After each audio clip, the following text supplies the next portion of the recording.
This piece is called Bewitched, and it's about my mom. When I was a child, my mother would take me up to the very edges of the city, Washington Heights, to the cloisters, a grand magical castle made up of 5 disassembled European abbeys, which had been sent to New York and reassembled on the edge of a hilltop overlooking the Hudson. On the subway ride up, she would read to me T.S. Eliot, and I would remember singing along with her whenever we got to the part, "In the room the women come and go," talking of Michelangelo. I was obsessed with the Rockefeller unicorn's tapestries, the Hunt of the Unicorn. My mother would always remind me that the tapestries had been stolen from the La Rochefoucauld family during the French Revolution and used to cover potatoes. She would laugh and tease me about this, having no idea how much the idea terrified me, because what it meant was that beautiful things, things we love, could be taken away from us, and at any moment someone might come along and steal my mother, just like that unicorn tapestry. I was allowed to sit outside in the cloister gardens alone while my mother would wander the museum. It was my favorite part of the trip. I would lie on the stone floors and close my eyes, imagining I was a prince and that this was my castle, memorizing lines of Eliot to impress her on the train ride home. From different vantage points, you could see the river, dark clouds moving slowly, the promise of rain. We never had bedtime as little kids and were allowed to stay up as late as we wanted, sitting with the adults, listening to my mother and her friends drink and tell stories, doing tarot cards and astrology. My mother threw wild and sprawling dinner parties, intellectuals and artists, movie stars and musicians, assassins and witches, all her gay best friends, my brother and I hidden under the table, watching enthralled. They would argue politics and religion in books, my mother stealing people into candlelit corners to read their cards and divine their futures. During dinner parties, kids always got dessert first, before the first course was served. She would set up a table in the kitchen and place a cake or a huge bowl of ice cream or a pie or some other elaborately made treat in the center. No forks or spoons, and let us have at it, using our hands until we were satiated. All those little kids stuffing huge pieces of cake into their mouths, throwing it at each other, smearing it on our foreheads, laughing and running around like tiny little crazy people high on sugar. Once she found a mattress on the side of the road and made me and a group of neighborhood kids drag it home and onto the porch so we had something to spend our summers days jumping on. It was the kind of thing parents did back then, drag dirty mattresses home for their children to play on. One night my mother took a small group of us up to a Riverdale hilltop graveyard where she swore spirits possessed her, changing the color of her eyes from blue to green. I stood looking again at a river in the distance, shrouded in fog, dark clouds obscuring the moon, listening to my mother laughing, telling stories, walking among the dead. She told me that mermaids and unicorns and ghosts were all real, that everything we ever imagined and more existed if we wanted it. I realize now that was the key. You had to want it. Magic comes with a price. I remember her stopping suddenly, wisps of moonlight and fog wrapping themselves around her in a strange golden light, and she looked at me smiling as if she had stumbled upon the greatest treasure in the world. Sorry, I always cry at this point. As if something remarkable were right there before her. It took me a minute to realize it was me she was looking at. I turned away embarrassed, stunned by the emotion, the intimacy. She had reddish blonde hair and was from New Orleans and wore jewelry the size of meteors, throwing herself at life with such wild abandonment and hope it could send you swirling for days at the fearlessness of it all. She used to worry about me, saying she couldn't sleep at night, terrible dreams that I had OD'd on heroin or died in some kind of violent death. I told my mother everything. We had no secrets. She once had a terrible premonition of a lover of mine she didn't like standing over me with a bloody knife looking down at my dead body. She knew he was feeding me pills and liquid oxy and that he was crazy. She had met him once when I had brought him home with me, all of us eating dinner at an Italian restaurant on 6th Ave and 4th that we had spent every Friday night as children at. It was the kind of place waiters still knew my name and remembered us. I was the boy who loved carbonara without peas. My brother loved strawberry shortcake and hamburgers. My boyfriend was a dark and moody and strange man, punishing and haunted. I wanted her to love him as much as I did at the time, but she didn't. And when, later that night, I called her, terrified because he had brought a knife into the room, screaming at me, screaming at the walls, she had told me to run east towards the river. Water will keep you safe, and I will be there as soon as I can. I've always wondered why she why she didn't tell me to run to the west, to the other river that was just blocks from where we were staying, in an apartment my father had bought me as a graduation present. But I trusted her and her strange magic, so I ran east, and I waited for my mom to come. I remember standing on the edges of another river at another time in my life, and my mother pointing out ripples in the water, screaming and laughing, because of course it was a mermaid. She lifted me into the air, soaring, and I swear I saw it too in that moment. I saw everything she did. My mother is the most beautiful woman in the world. She is not traditional in any sense of the word. I still remember at 13 being handed a copy of Larry Kramer's book, Faggots. I think this might help you, she said. Larry was a family friend, and I would spend hours locked in the bathroom jerking off to scenes in that book, giant, sprawling fantasies of orgies and parties and sex clubs, terrified and stunned that whenever Larry would come over for dinner, as if somehow he knew some hidden truth about me, which of course he did. She and I would take long walks through the city, looking into other people's houses, making up fantastic stories about who might live inside. We would sit in the kitchen and talk to spirits, channeling until I was so frightened I couldn't go pee by myself, making her stand just outside the bathroom door, talking to me the whole time. In those moments, her voice would change, conjuring the entities we were calling on, and her eyes would take on a strange, slightly darker hue, and she would smile. Everything was always going to be all right in those moments. That is the lesson the spirits had for us, that life would always ultimately be okay. That was the great secret.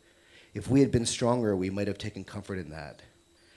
We would go on long, endless night drives, tracking down her lover, who she swore rightly was cheating on her, as she was cheating on my father. Once she had even tried to run him over, my brother and I in the back seat screaming, her best friend in the seat next to her laughing. And then we would go eat at late-night diners and laugh and talk about anything and everything, endlessly telling stories. Years later, I made the decision to give up everything, being a lawyer, security, financial freedom, the course of my future, while sitting on the Grand Canal in Venice with my mother, drinking dark chocolate, the air cold, talking about the sense of feeling haunted that came over us first in Rome and now along those darkly shadowed canals. She told me that the air felt saturated with previous lives, memories flooding her of all the people she had once been. Europe was suffocating her. Rome felt almost threatening in its familiarity. Venice was an intoxicating swirl of ghosts and lost memories. I didn't want to be a lawyer. I was looking for a way to make those around me proud, to prove I had succeeded. I wanted everyone to stop worrying about me, the high school dropout, the junkie now ex-junkie-ish, the liar and the cheat, the underachiever. I just wanted to find a way to make it possible for everyone to finally look at me and think, there he is, he made it. Finally, he will be okay. There's nothing to worry about anymore.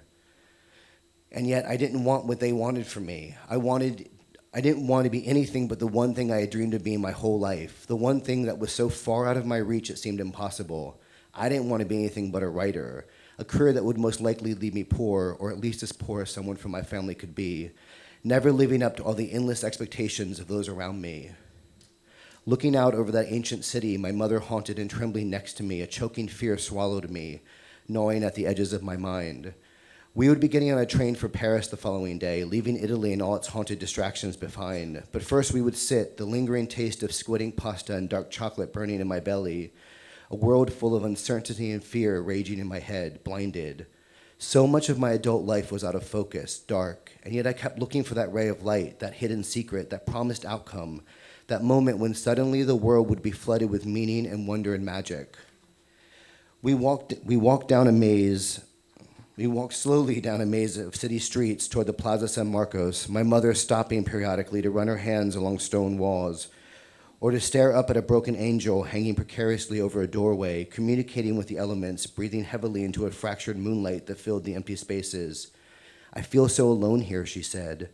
An old woman looking down at us from her window, a storefront filled with white meringue clouds and strange cream-filled pastries.